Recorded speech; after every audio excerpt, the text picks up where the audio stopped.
Revisemos el primer caso. El primer caso plantea que una partícula se mueve en una trayectoria recta, como se va a mostrar en la siguiente tabla.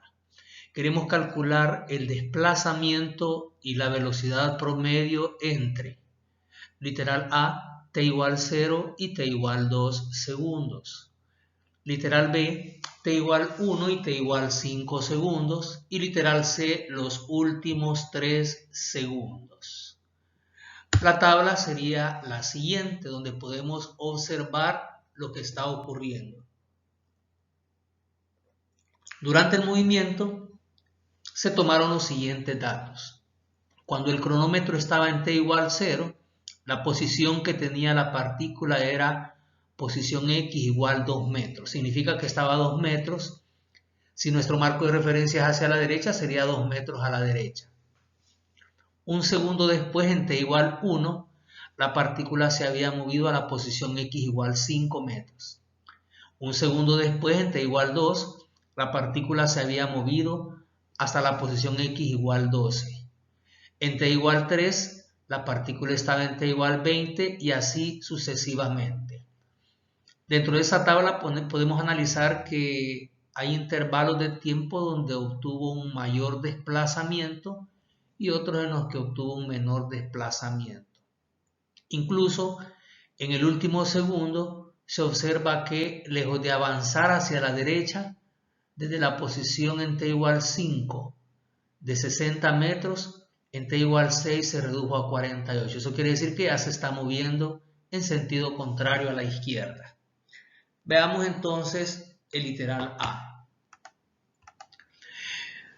Tomando los datos de la tabla, en t igual 0, la posición inicial de la partícula es x igual 2 metros. Ahí se mira en la tabla. Y en t igual 2, que es lo que me pide el literal A, la posición de la partícula se observa en la tabla que es 12 metros. Entonces, la posición inicial es 2 metros, la posición final 12 metros, de t igual 0 a t igual 2. ¿Cómo calculamos el desplazamiento? Ya tenemos la ecuación. Delta x es igual a posición final menos posición inicial. Entonces, el desplazamiento sería posición final, que son 12 metros, menos la posición inicial, que son 2 metros. Eso nos daría 10 metros. El desplazamiento en los primeros 2 segundos ha sido de 10 metros hacia la derecha. La velocidad promedio sería, según la ecuación, el desplazamiento dividido entre el intervalo de tiempo. El desplazamiento que hemos obtenido son 10 metros y el intervalo de tiempo que ha transcurrido desde t igual 0 hasta t igual 2 son 2 segundos, es decir, 2 menos 0. Eso nos daría en promedio una velocidad en los primeros 2 segundos de 5 metros sobre segundos. Veamos el literal B, siempre de la tabla. En el literal B nos preguntan la misma información, solo que de t igual 1 a t igual 5. En t igual 1 en la tabla se observa que la posición es de 5 metros. Y en t igual 5 se observa que en la tabla la posición es de 60 metros. Entonces la posición inicial es 5 metros, la posición final 60 metros, desde t igual 1 hasta t igual 5.